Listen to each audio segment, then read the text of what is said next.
So pull out your cell phones right now. Pull out your cell phones and turn the flashlights on. Rose and Holly, if you guys want to come right here, stand right here in the X and face the photographer.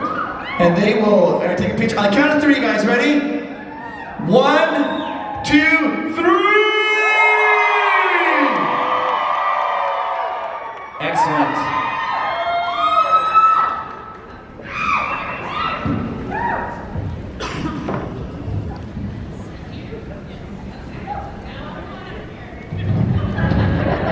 Come back to safety, my darling. Okay. Oh, they move all the furniture. Well, welcome. Hi. Let me turn my camera on. Give me a big hand. All right. Oh, it was very nice to meet both of you. Let me start off by saying happy birthday, Rose.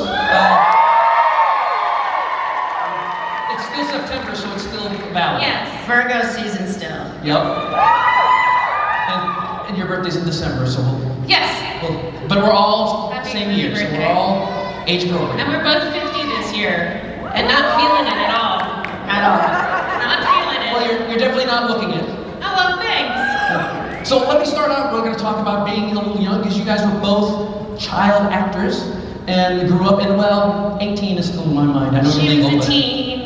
but you grew up in Hollywood as teenagers. I know that can be extremely difficult and has its own weird things attached to it. But was there anything good that came out of that, like growing in that weird environment, that you can still use today? You know, well, I know for both of us, you have a very extended, large family. I have a very small, extended, weird family.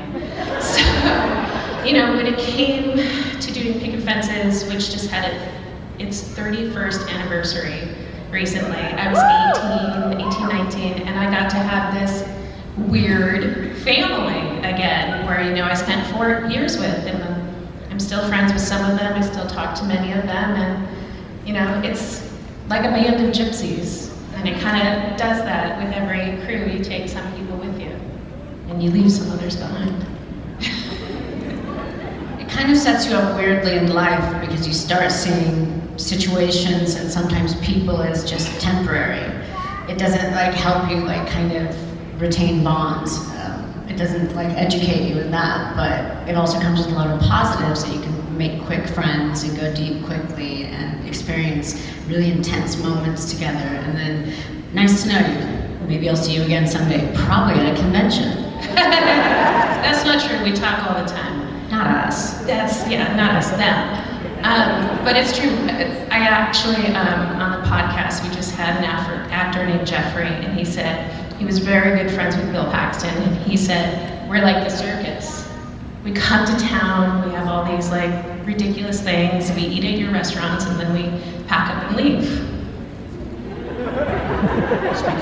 That leads me to the next thing I want to... Festival of Clearly. Festival of freaks, for sure. The best kind. Well, that also leads me to the next question, where outside of Hollywood, you have 2 restaurants, or do you have more? I heard 2. Maybe a third. There may be, right now there's 2.5 restaurants. Yes, thank you. And how did you get into that? My husband, he cooks a lot. But honestly, you know, I grew up in restaurants. My mom was a waitress, my grandmother was a waitress, my stepdad was a bartender. So if I wanted, you know, help with my homework, I had to go to the restaurant. And if I wanted to not feed myself, I had to go to the restaurant so someone would feed me.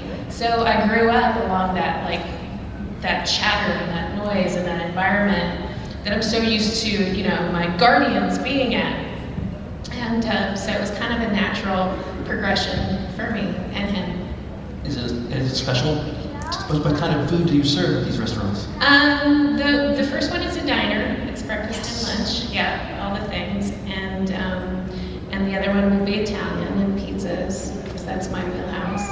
There you go. Oh, I'm already thinking of a double cheeseburger. We have that. We do. And the fries, how well do you do the fries? Steak fries or thin fries? These are the hard-hitting questions that I will ask today. They're thin, and he spent about 3 months just on the fries and getting them right. So You got they're it. pretty good. Oh, awesome. Yeah.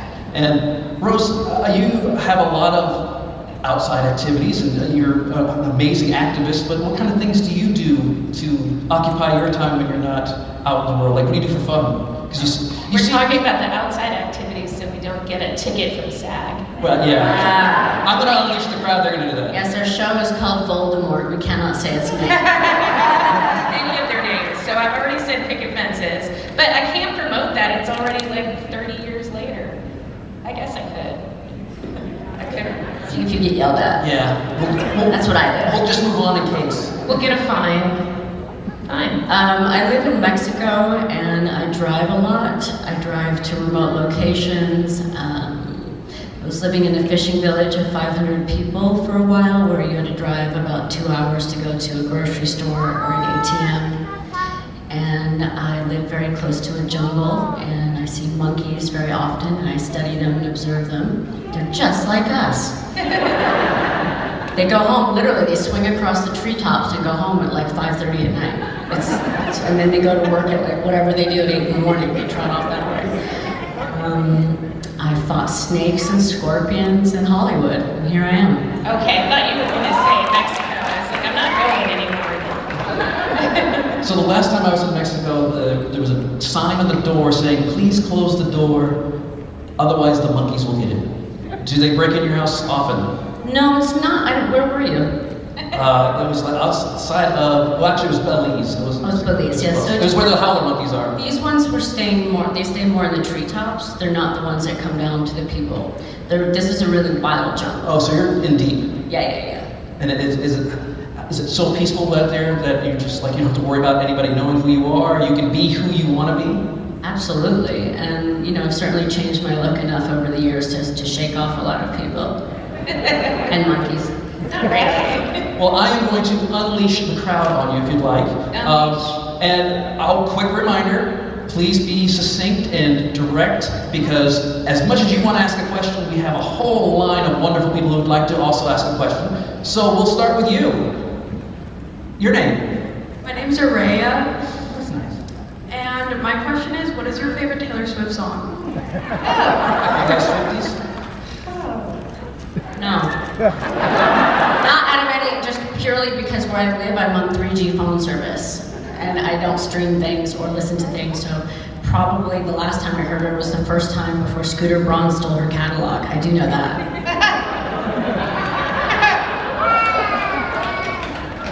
Good answer. But I didn't get along with him because he took so long to shoot with, because he was constantly trying to make everybody laugh. But I Succeeded. He's the been 12th hour, that's annoying. That's only because he would come in for like 1 or 2 days. Yes. And so he was like, I'm on, and we're like, we're dead. Yeah. True story. Thank you for coming, Jesse.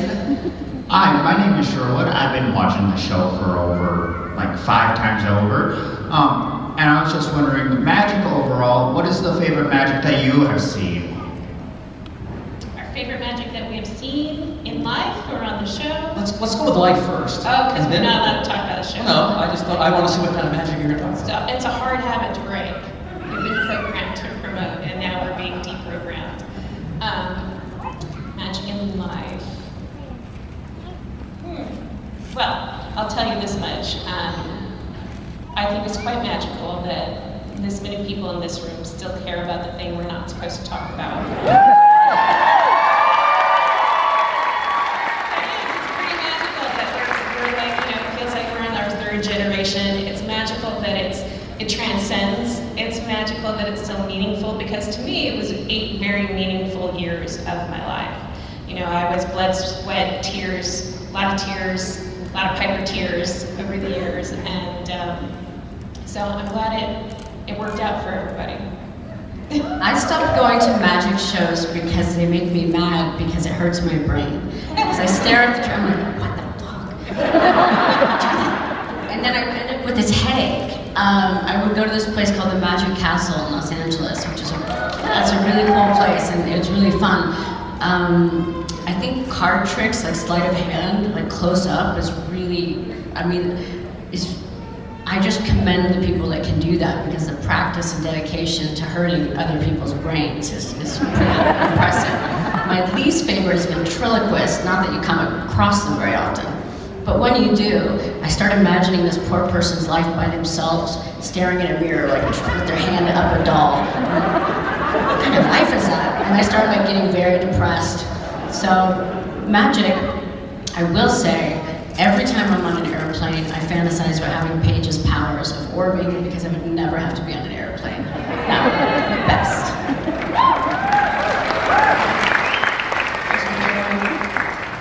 Hey, I'm Ashley. You guys have brought us all a lot of joy over the years. What is bringing the most joy to your lives right now? Well, in earlier years, I would have said my children. Now they're teenagers. But they're all teenagers now. Every single one of them. And, you know, my youngest is making all these promises that he's never going to become like his brothers did. Like, suddenly overnight, they just woke up and they were just angsty, attitude-ridden teenagers. And they smelled. Like, overnight. It's somewhere between like 16 and, well, one was 15, one was 16, where they just woke up angry. And I go, wow, it's like a werewolf, like they just changed. And they do get more hairy, especially mine. And so my youngest, who's 14, is trying to hang tough. And he says he's never going to be like that. He's never going to become that. But he just got his first pair of AirPods. And so he's walking around the house with them. And they're always on and in his face. And I went, you know, I say something like, did you clean your room? And he goes, huh? And I'm like, well, if you take that out of your head, you can hear me, see? And so it's beginning, like this is the first like little inkling that it's like, the huh? It's happening. I was like, just so you know, that's where it starts. What? It's spreading. For me, and I think this is true for probably maybe a lot of people, is that it's a pretty scary time in the world right now. It's been a bit scary for a while, and it seems to be getting a bit more intense as the days go by. So I just recommend looking for tiny joys and sticking them together, stitching them together, you know, to the greater fabric of your life, instead of like big moments, some little tiny moments. Like I went to an aviary this morning and had a really nice conversation with a lonely bird. I felt good about that.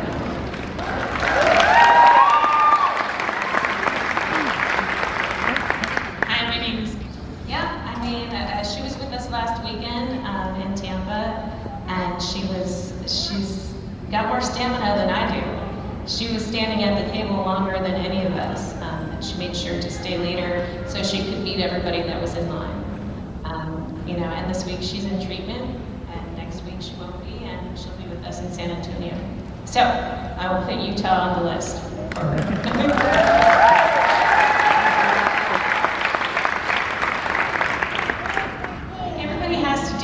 One horror movie in their life, so I did one. It was bad, but it was a good time for me at the time. Yeah, so it was a good experience. But yeah, I'm still waiting on mine. I did a horror movie and it was really good. It was called Scream. Sorry, Dr. Giggles. That's okay. Don't say the names. So I didn't see Holly's movie. That's okay. I did see Scream. Fantastic death, by the way. Did you survive your movie? I did. Okay. I did. What did they call that? You told me this. Final Girl, for Thank fuck's you. sake. I don't know. I only did one. Although I think Cherry Darling and Planet Terror was definitely a Final Girl. Yes. So you didn't have to, were you covered in blood for most of the movie, or what kind of horror movie was it? Psychological thriller? No, it was very campy, very gory, it was too soon. It was too soon to be laughing at such things, I think. And Scream kind of, you know, did that and totally got away with it, but at the time it was just a little too out there. Well, we're glad you survived. Thank you, I am too. Just the fashions of the 90s, and she was like, oh no, my friend wore that the other day to a job interview, and literally, like, so I guess my question is, what do you guys think? Like, should that fashion come back? Were there ever outfits you were uncomfortable wearing, or? You know, we were just talking about this on the podcast the other day, where like, season 1 and 2, Piper just had way too many sweater sets. Like, who does that? Not even Jessica Fletcher does that. Way too It's just far too agreeable on those days where I was like, yeah, sure, it's fine.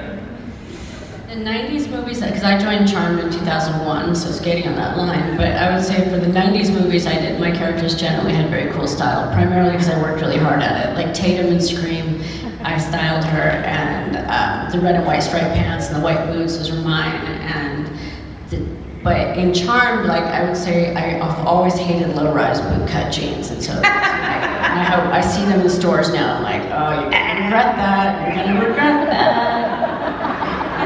What they don't know is what they'll regret. Yeah, the classics come back and stick around, and I'm not So sure big we have. cut, that low-rise, where like that Frankie B jean. I could see the people's pubic hair. I was like, this is a big no for I me. think there's a few still in my closet. I need to auction those off for charity. Put them to good I was use. like that tall. I'm like, Thank God I was going to wear that. I'm glad we didn't do that. thank you for But not sharing that with us. that was our last question, so please give a huge Fan X welcome and thank